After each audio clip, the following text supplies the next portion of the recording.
Hey everybody, this is the Baseball Hype, the amazing, spectacular, terrific, the great one, the People's Champion. Your host, and welcome back to Baseball. And hopefully you like this video a lot more than you like that game tonight. My goodness, the Mets lost 9-4. But I would mention I have memberships on here. Please join. But the Mets lost 9-4 tonight against the Oakland Athletics. Now the Athletics have been a bad team for the last few years, but they've been better of late. Well, they say during the game they're 15-8 in the last 23 games, or 24 games, whatever it is, 23 games. But they can hit.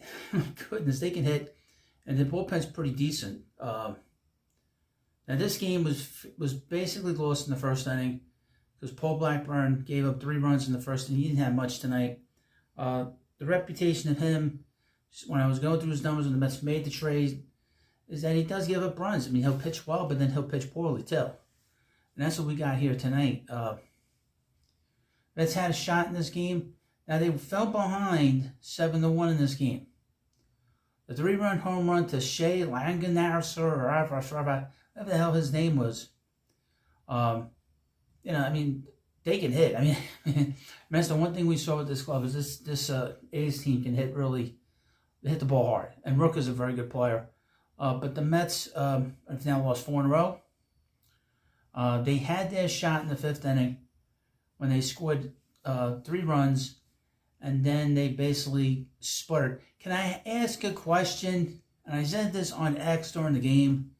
What is up with this Austin Adams? What is this guy, a goofball? Doing this? Hey, asshole, you got traded in March. You hadn't played with the team for 10 years. You're not a guy that's been here that long. Why are you so like... Certain players are very strange. I mean, it's one thing with Paul Sewald from a couple of years ago when he was pointing at the fans because he pitched so poorly here.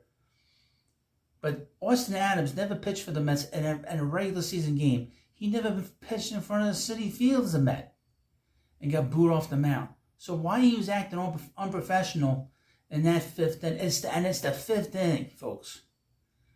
This goofball was acting like that in the 5th inning. Now he got the win. The goofball got the win because he got the final out.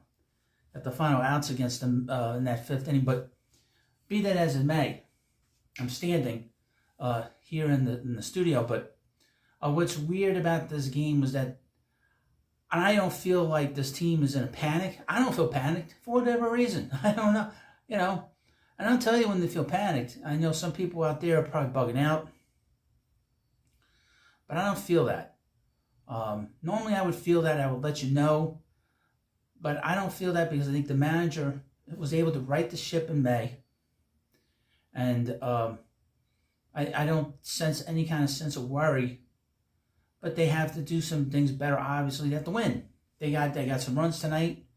That error by Iglesias in the 5th inning. I mean, the 4th inning or 3rd inning, whatever. It doesn't matter. When he gave up the error and made that play, that's a veteran trying to do too much. He was trying to make a spectacular, terrific, amazing double play, and he didn't get anybody out. He played the ball. He played off the ball instead of getting in front of the ball, and the ball ate him up and went behind him.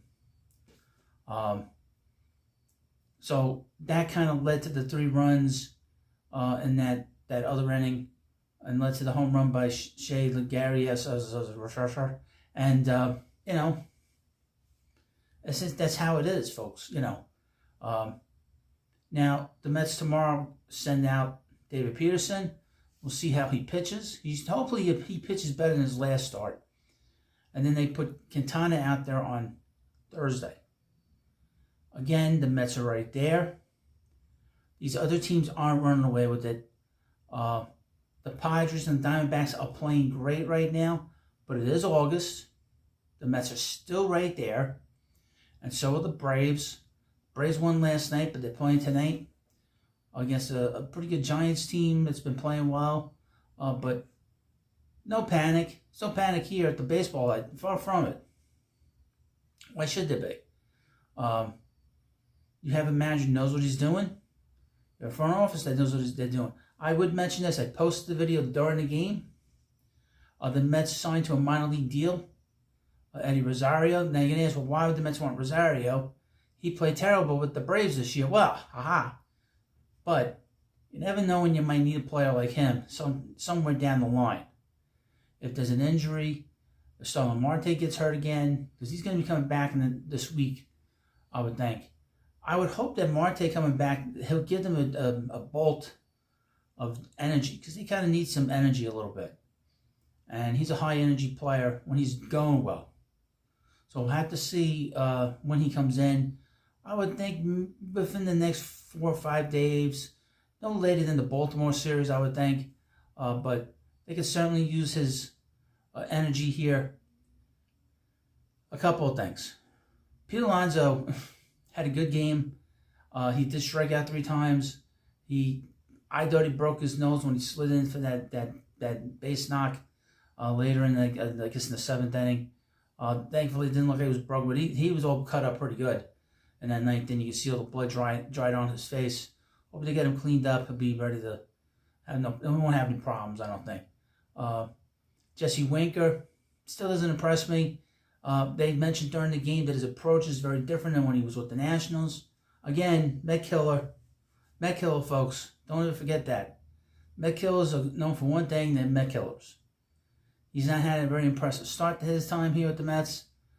Be that as it may, JD Martinez got hit in the elbow. They say it's just a bruise, just a contusion.